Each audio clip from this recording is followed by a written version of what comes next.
Episode number 54.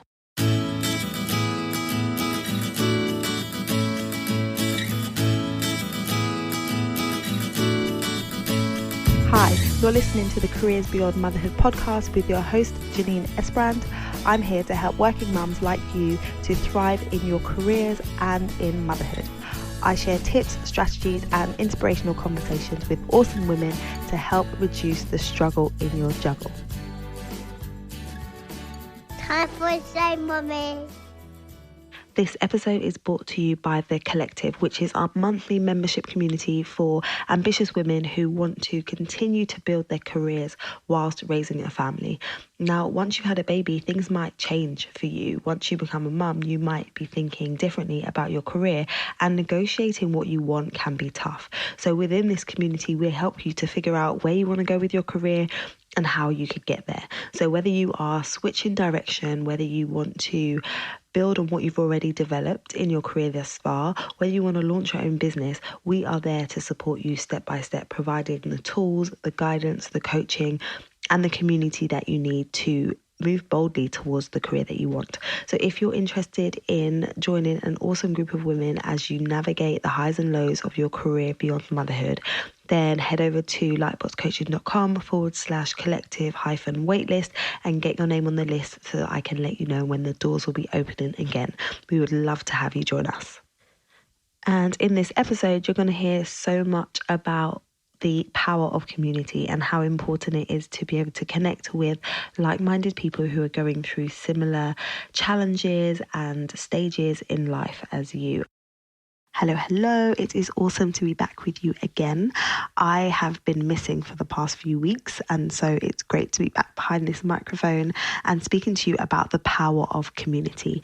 I am going to be diving into what it means to be part of a mastermind. I'm going to share with you a bit about my experience of being in a mastermind, and then I'm going to share with you some key takeaways that came up when I went on a trip to Miami this past weekend, where I met with my mastermind buddies in person.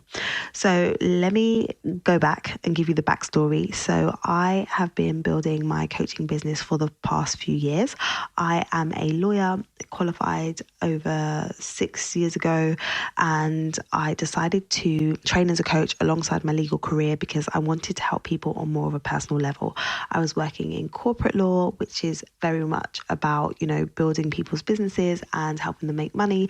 And that's all great, but I wanted to help people on more of a personal level after going on an amazing mission trip to Africa. And that's another story, and you can check that out in a previous episode. I shared all about my trip that changed everything.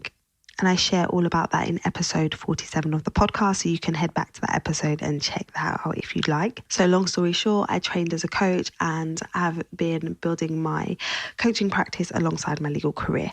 Now, when you are practicing as a lawyer, your approach to building your practice is very different, especially if you're working in private practice as a junior lawyer or working in-house. You don't necessarily have to think so much about building the business side of things.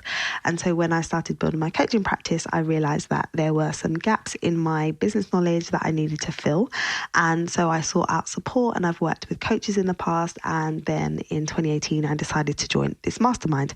Now, this mastermind is filled with amazing women that have so much experience in different industries. They have different backgrounds.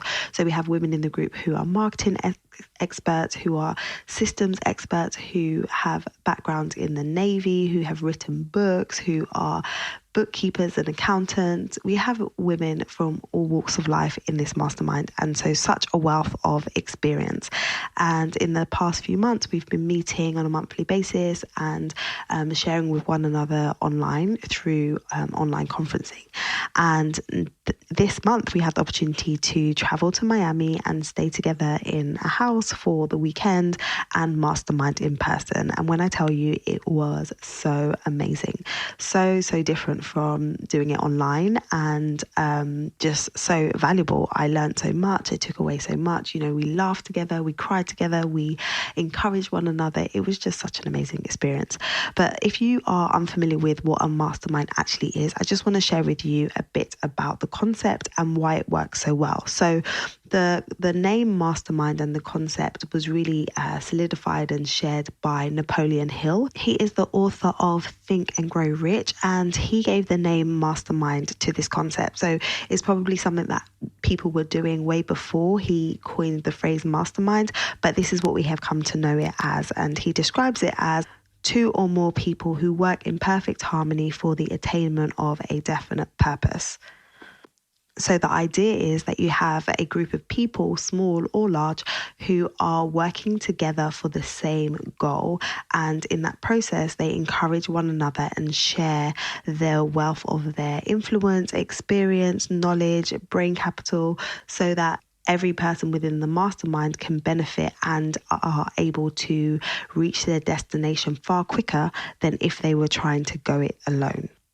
And the reason why it is so powerful is that not only are you able to draw on the experience and knowledge of other people to help you to move forward, but in the process, you develop such close bonds with those people and a level of community that you may not have found elsewhere. So if your common goal is building a business, or if your common goal is to reach a certain level in your career as a lawyer or an accountant, or if your common goal is to raise your children in a certain way, having other people who are like-minded and are thinking in the same way as you and have a common goal to you is truly, truly valuable. I don't know if you've ever been in a situation where you really wanted to do something, or you made a decision and everyone around you was telling you that you were wrong, or giving you the impression that you were a little bit crazy for making that decision or taking that step. And when you have that feedback, it causes you to doubt yourself. It causes you to double guess. It causes you to perhaps put down the thing that you wanted to do, or put it on the back burner, or not pursue it. But the flip side of that is, if you have people who are encouraging you, who have done the thing that you want to do, who are in the process of doing it as well, you are going to feel energized. You are going to feel like you can do it. You're going to feel like the sky is the limit. And that is the beauty of a mastermind. So we, over the weekend, were able to each get up and share our backstories and share what we wanted for our businesses, and then share what some of our struggles were. And then you had a group of women just chiming in and giving their best advice. And that advice came from, their wealth of knowledge and their background and their experience. So what you found was there were different people sometimes saying different things, or there were people saying the same thing, giving the same advice, but with a slightly different slant and a slightly different way of explaining it. And sometimes you can hear the same thing over and over again, and it just takes one person to explain it in that slightly different way for the click to go off, or for the penny to drop, or however you want to describe it. And I saw that happen for so many people within this mastermind. There were 12 of us that met in person, and I have to say it was absolutely incredible. And so I want to share with you some of the takeaways, because I think that these takeaways are going to be relevant for you, whether you're in a mastermind or not, whether you have a community or not. I think that you can apply these takeaways to your day-to-day life as a working parent, and that they are going to be useful for you. So the first one is getting outside perspective can be a complete game changer. So when you are struggling with a problem, and when you are trying to figure out what's next or how to go about something, when you're in your head and you are going over and over the same thing, the likelihood is you're going to keep humming to the same answer, or coming to the same result, or getting frustrated and just parking the thought and not really processing it any further. But when you get an outside perspective, and even the very act of you explaining yourself and explaining it to someone else, and hearing yourself speak and hearing yourself verbalize what has been going around in your head, can be so helpful. I found myself, and I've seen other people do it, where they're describing their issue, and as they're describing it, they're actually realizing that they can solve it, or that the solution seems actually quite simple, whereas when it was in their head, it seemed like a huge problem. Or when they are describing their situation to someone, and then that person is able to ask them a clarifying question, and that question in and of itself was enough to help them to find clarity. So I just think it's so important for you to find that outside perspective when you're going through a challenge. So that could look like a friend, that could look like a colleague, or if you're looking for impartial perspective, or someone who's not gonna, they're not gonna add in their judgment or their expectations, then you might want to seek out working with a coach or someone else who is going to be able to provide you with that feedback. But having outside perspective is so important and can really quicken things up. It can really help you to get to where you want to go quicker. It can help you to realize that you're wasting valuable time trying to figure out an issue that maybe isn't something you need to worry about right now. So definitely get an outside perspective. Number one, very important. The second one was how different it felt to be in person with this group of women than, you know, the interactions that we had online. And don't get me wrong, the interactions that we've had online have been so useful, and it's been great to get to know those ladies over the last 4 months. But the difference when you're in person, so over the last 4 months I got to know them, but in the space of 2 to 3 days, I got to really know them and got to feel really connected to them. And I want us to think about where we are relying too heavily on technology. Technology is great. Technology has changed the way that we do life, but sometimes technology is not doing us good. It's not serving us. We are, as humans, we are built for connection. We are designed to be connected to people. And so when we try and replace that connection with technology, we are doing ourselves a disservice. So it's great to automate things, but let's not try and automate relationships too much. Let's, instead of sending that text message or that WhatsApp message, let's pick up the phone and speak to someone instead of being overly precious about our schedules and our calendars. Let's just pop in and say hi to a neighbor or someone on our street. Let's move away from, you know, always being behind a screen to actually spending quality time with people in person, because what happens when you are spending time with people in person just is incredible. And I think we've moved too far away from doing that and spending that time. And I think we would do well to bring that back. So think about relationships that you have in your life, people that are important to you, and think about how much are you going beyond the text message or the Facebook post to update them on what's going on. How much are you actually scheduling time to see people in person? I would so recommend that we do more of that in 2019. So that's the takeaway 2 that I took. And the last one is just taking time for you being so refreshing. So I mentioned that I went to Miami. So you might be thinking, so where were the kids? I left them at home. I left my son and my daughter at home with my husband. I left on Thursday and I returned on Monday morning. And honestly, I was worried about making the trip and leaving them, and my daughter, especially because I had never left her for that period of time before. So I was a bit concerned. But when I was calling them when I was over there, they were absolutely fine. We did FaceTime, you know, I spoke to them and she was doing great. And actually, when I came back, she acted like she didn't miss me at all. And so I realized that I was really stressing and almost didn't go because I felt bad for leaving my family. But having that time away really allowed me time to think. I was on a flight for 9 hours and I spent a lot of time thinking and reflecting. And I recognized that I don't really get much thinking time nowadays. I'm either at work as a lawyer, where I'm constantly having to have my head down and really concentrating on what I'm doing, or I'm spending time home with the kids, or I'm working on my business, or I'm connecting with family and friends, but there isn't much space for thinking time. And so taking that time out of my usual schedule and going on a plane and then spending time in another country with a completely different group of people just allowed me time to think and process. And I found that so refreshing and so important. And I came back with a renewed sense of, you know, understanding of myself and my goals and what it was I was working towards personally, and then how that then impacts my and my husband's goals as a family.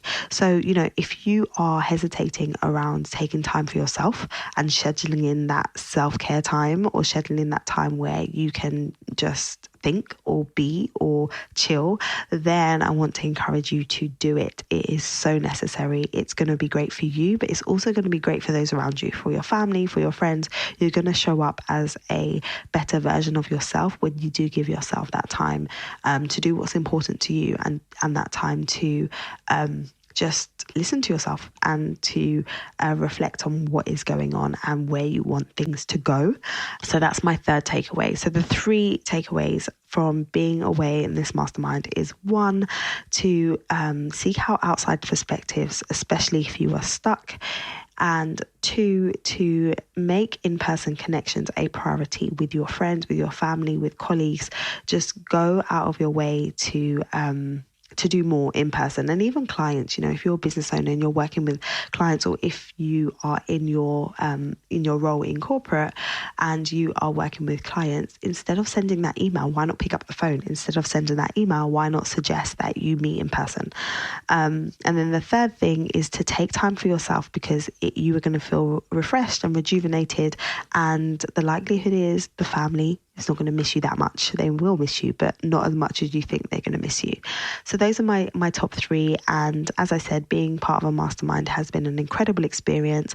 And I would just encourage you to find a community for yourself. So I'm not saying that you must join a mastermind, and it doesn't always have to be a formal mastermind. You can create an informal one amongst your peers. But there are other forms of community. So, we run the Collective, which is a monthly membership community where it gives like-minded women who are going through a similar transition in life in terms of becoming and navigating life as a working parent to come together and share their wins, share their highs, share their lows. And I can honestly say one of the members that came in felt that confident enough to ask for flexible working, because she joined a call with a group of women, and some of those women were working flexibly. Some of those women were working on a part-time basis, and having come to the call and seen it with her own eyes and heard it with her own ears, she was able to come away and say, well, if those women can do it, I can totally do it. And that is the power of community. So if you are interested in joining a community where you can be supported and you can have people who are familiar with your struggle to be walking alongside you, then why not come and join us in the Collective? Join the waitlist. It's at www.lightboxcoaching.com/collective-waitlist, and I will then be able to tell you when we are opening the doors again, because we would love to have you join us. Okay, so talking connection, I love to connect with listeners of this show. We do have listeners from all over the world, which I think is incredible. And I would love to know who you are, to learn more about you, to learn a bit about your journey. And so come and head over to the Careers Beyond Motherhood podcast.mn.co, and that's M for Mother, N for November. And this is our community, which is hosted on the Mighty Networks platform just for listeners of this show, so that we can continue the conversation around the topics that we discuss, and so that I can connect with you and learn more about you and your journey. So head over there and you can grab that. I will put the links to that and a few other things that I discuss, such as the book and masterminds, in the show notes. So those will be available at lightboxcoaching.com/episode 54. Okay, that's all from me today. I hope that you guys have an amazing week, and I'll be back with you again very soon. Until then, look after you and look after your babies.